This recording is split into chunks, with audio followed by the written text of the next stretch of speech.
గోరెంటాకు కోసము నా తిప్పలు అంతా ఇంత కాదు. పోయినసారి గోరెంటాకు పెట్టుకుందామని మస్తు ట్రై చేసిన, కానీ నాకు ఆకు దొరకలేదు. అందుకోసం అయితే కరాచీ మెహందీ ఉంటది కదా, అది తెచ్చుకొని పెట్టుకున్నా. ఈసారి కూడా చాలా అంటే చాలా ట్రై చేసిన, చాలా మందిని అడిగిన గోరెంటాకు ఉందా ఉందా, ఎవరు చూసినా లేదనే చెప్తున్నారు. ఇంకోటి పొయ్యి నేను వెళ్ళి చూసిన కూడా చెట్లకు కూడా ఏం ఉండట్లేదు అసలు. గోరెంటాకు కోసం నేను పడే తంటాలు చూడలేక మా ఆయన అయితే ఎన్నో పోయి తీసుకొని వచ్చి నేను అందరికి ఫోన్లు చేసి అడగడం చూసిండు బాగా. అందుకోసం అయితే ఇంకా ఎన్నో పోయి తీసుకొని ఇంకోటి మెయిన్ గా ఏంటంటే చేతుల కంటే హెయిర్ కి పెట్టుకుందాం అని చెప్పి చాలా దానిలో తలలో వైట్ హెయిర్ చాలా వచ్చింది.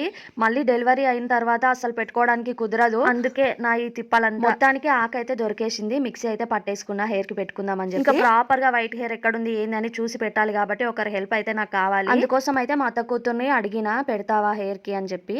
పెడతా అని చెప్పింది. ఇంకా తనైతే వచ్చి నాకు హెయిర్ కి మొత్తం పెట్టేసింది. హెయిర్ కి పెట్టంగా మిగిలితే పాప నేను చేతులకు పెట్టుకుందామని అనుకున్నాను. పోయిన ఆషాఢంలో గోరెంటాకు నాకైతే దొరకలేదు. మీరు పెట్టుకున్నారా గోరెంటాకు? వీడియో నచ్చితే లైక్ ఇచ్చి సబ్స్క్రైబ్ చేసుకోండి. మళ్ళీ బాయ్.